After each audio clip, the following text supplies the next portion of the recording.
Olá, tudo bem com vocês? Espero que vocês estejam bem. Glória a Deus, Deus abençoe vocês. Novamente estou aqui para estar compartilhando com vocês mais alguns capítulos da palavra. Hoje a gente vai dar continuidade no capítulo 16 e 17 de Mateus. Vamos ver o que o Senhor nos revela através da palavra dele. Vamos estar meditando aí nos assuntos a respeito de fermento, de pão, também na transfiguração de Cristo. Vamos estar olhando esse contexto nesses dois capítulos neste dia de hoje. Então vamos lá. Senhor nosso Deus, nosso Pai, te pedimos, Senhor, que o Senhor venha estar nos orientando com a tua palavra, em nome de Jesus. Amém. No capítulo 16, ele vai falar bem assim, ó. Os fariseus e os saduceus aproximaram-se de Jesus e o puseram à prova, pedindo-lhe que mostrasse-lhe um sinal do céu. Ele respondeu: Quando a tarde vem, vocês dizem, vai fazer bom tempo, porque o céu está vermelho, e de manhã e hoje haverá tempestade, porque o céu está vermelho e nublado. Vocês sabem interpretar o aspecto do céu, mas não sabem interpretar os sinais dos tempos. Uma geração perversa e adúltera pede um sinal milagroso, mas nenhum sinal será dado a você, a não ser o sinal de Jonas. Então Jesus os deixou e retirou-se. Enfim, vale lembrar que aqui os fariseus e os saduceus queriam estar colocando Cristo à prova. E também ele deixa um sinal ali de Jonas, porque Jonas também foi e pregou para Nenive e o povo ali se arrependeu e acabou, digamos assim, se arrependendo daqueles atos e o Senhor não destruiu Nenive. E aqui também Cristo, dá para entender que ele traz o mesmo aspecto. Olha, vocês aí, ó, vejam o sinal de Jonas. Eu estou aqui falando a respeito, pregando Cristo para eles se arrependessem, enfim, falando do reino, e eles não estavam dando ouvidos, e Cristo também traz a respeito de Jonas um sinal. Também ele fala de Jonas também quando ele ficou três dias e 3 noites no ventre de um grande peixe. Também Cristo, quando padeceu, né? Então, quando ele morreu, ele ficou também 3 dias e 3 noites no ventre da terra, como Cristo também lembra. Mas enfim, dá para entender desses dois lados que os fariseus e os saduceus também eles precisavam se arrepender também para estar alcançando a misericórdia do Senhor. Mas enfim, indo os discípulos para o outro lado do mar, esqueceram-se de levar pão. Disse-lhe Jesus: Estejam atentos e tenham cuidado com o fermento dos fariseus e dos saduceus. E eles discutiam entre si, dizendo: É porque não trouxemos pão? Percebendo a discussão, Jesus lhe perguntou: Homens de pequena fé, por que vocês estão discutindo entre si sobre não terem pão? Ainda não compreenderam? Não se lembram dos 5 pães para os 5.000 e de quantos cestos vocês recolheram? Nem dos 7 pães para os 4.000 e de quantos cestos recolheram? Como é que vocês não entendem que não era de pão que eu estava lhe falando? Tomem cuidado com o fermento dos fariseus e dos saduceus. Então entenderam que não ele estava falando que tomasse cuidado com o fermento de pão, mas não com o fermento de pão, mas com o ensino dos fariseus e dos saduceus. Chegando Jesus à região de Cesareia de Filipe, perguntou aos seus discípulos: Quem os outros dizem que o Filho do Homem é? Eles responderam: Alguns dizem que é João Batista, outros Elias e ainda outros Jeremias ou um dos profetas.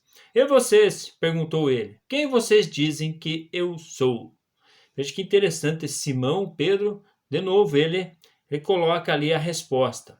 Simão Pedro respondeu: Tu és Cristo, o Filho do Deus vivo. Respondeu Jesus: Feliz é você, Simão, filho de Jonas, porque isto não foi revelado a você por carne ou sangue, mas por meu Pai que está nos céus. E eu digo que você é Pedro, e sobre esta pedra edificarei a minha igreja, e as portas do Hades não poderão vencê-la. Enfim, esse detalhe aqui que de Pedro, que ele fala, que Cristo está tratando com Pedro, fala: olha Pedro, sobre esta pedra edificarei a minha igreja. É bem provável que Cristo estava falando dele. Olha, sobre mim, eu vou edificar a igreja, não sobre Pedro, como muitos falam ali, que nesse contexto aí, Jesus colocou como Pedro uma pedra ali que está edificando. Enfim, Pedro foi um vaso usado também para estar ajudando a edificar, como ele também fala ali nas cartas que Pedro escreve, também ele fala que a igreja também é pedra que está edificando, cada uma no seu contexto.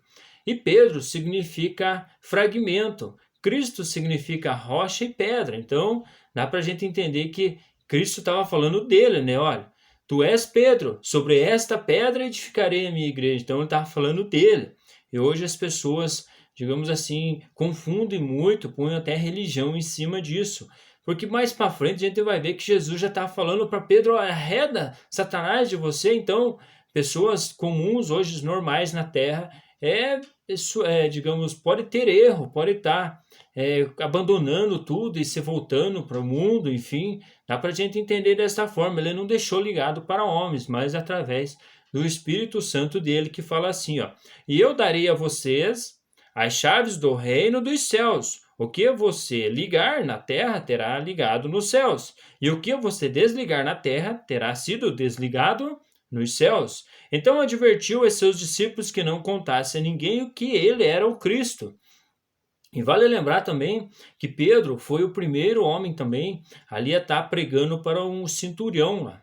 Cornélio era um homem muito justo, enfim, e ali era um italiano, enfim, até então não tinham trazido para os gentios o batismo, o Espírito Santo, não tinham descido sobre ele, e foi através de Pedro ali que falou para eles, e naquele momento Pedro entendeu também que ele era uma coluna também, que estava ajudando a estar edificando a igreja de Cristo Jesus também naquela situação, como a gente vai ver em Atos dos Apóstolos.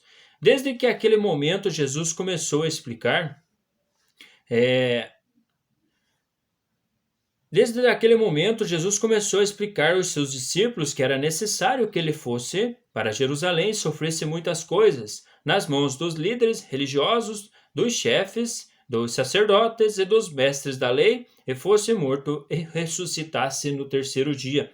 Para lembrar que aqui ele avisou os discípulos dele que ele ia morrendo, ia ser morto. Então Pedro, chamado à parte, começou a repreendê-lo, dizendo: nunca, Senhor, isto nunca acontecerá. Jesus virou-se e disse: Pedro, para trás de mim, Satanás, você é uma pedra de tropeço para mim, e não pensa nas coisas de Deus, mas dos homens. Cá entre nós, será que o Senhor ia deixar na mão, digamos, de uma pessoa, de repente recebe a revelação do alto que ele era o Cristo, daí daqui a pouco já está pensando nas coisas do mundo, como está falando ali, ó, para trás de mim, Satanás, você é uma pedra de tropeço para mim e não pensa nas coisas de Deus, mas nas dos homens? Então Jesus disse aos seus discípulos: se alguém quiser acompanhar-me, negue-se a si mesmo, tome a sua cruz e siga-me. Pois quem quiser salvar a sua vida a perderá, mas quem perder a sua vida por minha causa a encontrará. Pois que adianta ao homem ganhar o mundo inteiro e perder a sua alma? O que o homem poderá dar em troca de sua alma? Pois me perdoe. Pois o Filho do Homem virá na glória de seu Pai, com seus anjos, e então recompensará cada um de acordo com o que tenha feito. Garanto a vocês que alguns dos que aqui se acham não experimentarão a morte antes de verem o reino do Filho, o Filho do Homem vindo em seu reino. Enfim, ali ele traz ali para pessoas também que muitos falam que era por causa de João que ele estava falando, porque João morreu de uma idade bem avançada, enfim, teve muitas revelações do Senhor também, mas enfim. No capítulo 17 que ele fala assim, ó: 6 dias depois Jesus tomou consigo Pedro, Tiago e João, irmão de Tiago, e os levou, em particular, a um alto monte. Ali ele foi transfigurado diante deles. Sua face brilhou como o sol e suas roupas se tornaram brancas como a luz. Naquele mesmo momento apareceram diante deles Moisés e Elias conversando com Jesus. Mas preste bem atenção o que fala esse contexto aqui. Vamos interpretá-lo para nós ver, chegar num conceito que Cristo fala. Então Pedro disse a Jesus: Senhor, é bom estarmos aqui. Se quiseres, farei 3 tendas, uma para ti, uma para Moisés e outra para Elias. Vale lembrar que Moisés trouxe a lei e Elias trouxe os profetas, que fala assim: enquanto ele ainda estava falando, uma nuvem resplandeceu, envolveu, e dela saiu uma voz que dizia: este é o meu filho amado, de quem me agrado, ouçam-no. Enfim, como a gente viu que Cristo fala que a lei e os profetas foram até João Batista, profetizaram até ali, aqui agora era para nós dar ouvidos a Cristo Jesus, tanto os discípulos dele, como o próprio Deus ouviu do céu falar um detalhe desse. Pense, do céu vinha uma voz falar: olha, este é o meu filho amado, de quem me agrado, ouçam-no.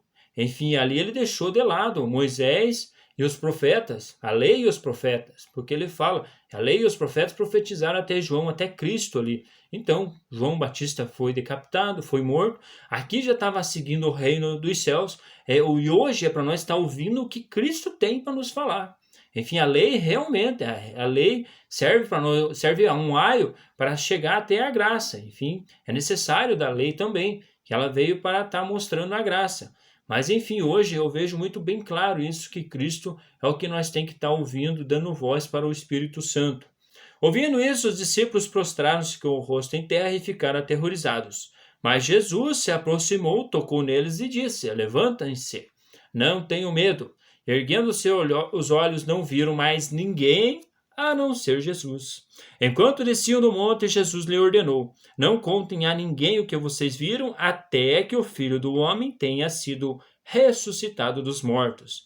Vale lembrar que os três ali sabiam também da ressurreição dos mortos. Os discípulos lhe perguntaram: então por que os mestres da lei dizem que é necessário que Elias venha primeiro? Jesus respondeu: de fato, Elias vem e restaurará todas as coisas. Mas eu digo a vocês, Elias já veio, e eles não o reconheceram, mas fizeram com ele tudo o que quiseram. Da mesma forma, o Filho do Homem será maltratado por eles. Então os discípulos entenderam que era de João Batista que ele estava falando. Enfim, ele traz uma figura ali com João Batista e Elias também.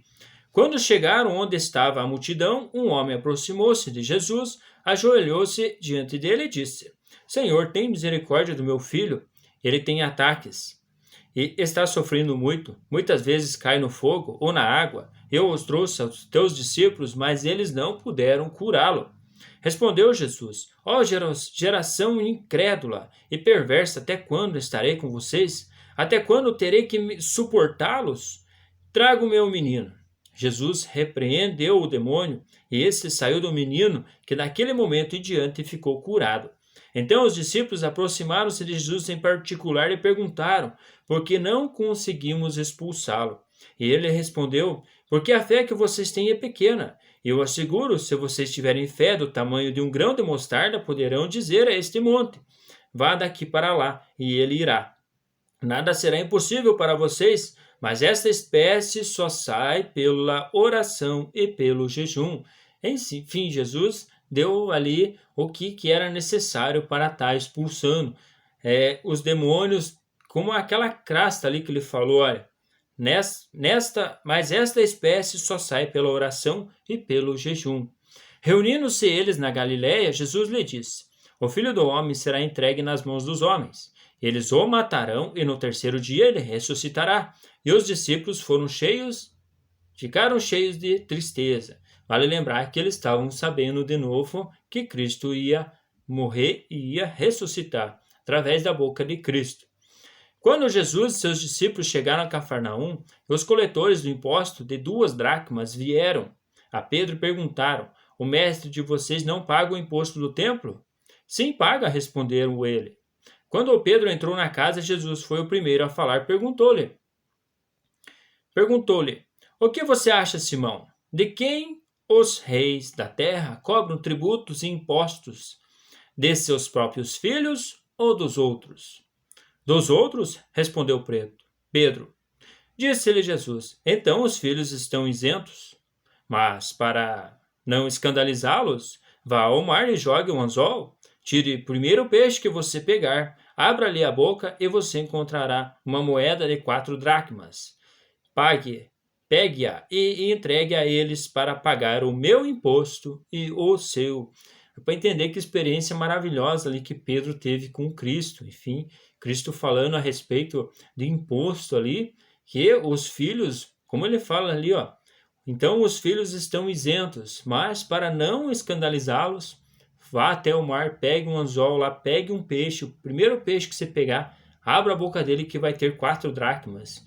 Enfim, é interessante pensar nesse detalhe que Pedro ali teve muita digamos, muito contato com Cristo e muita intimidade também com Ele para estar vendo esses milagres acontecendo através de peixes. Ali pensa um peixe com 4 dracmas ali na boca ali e está pagando imposto. Enfim, eu vejo aí que ele teve umas experiências com Cristo Jesus neste assunto. Hoje também nós também devemos procurar experiências com Cristo Jesus na nossa caminhada, no nosso trabalho, no trânsito, em todos os lugares a gente tem que estar tendo esta mesma comunhão com Cristo para estar nos livrando dos males deste mundo. Mas um grande abraço, fiquem com Deus e até as próximas leituras. Até mais.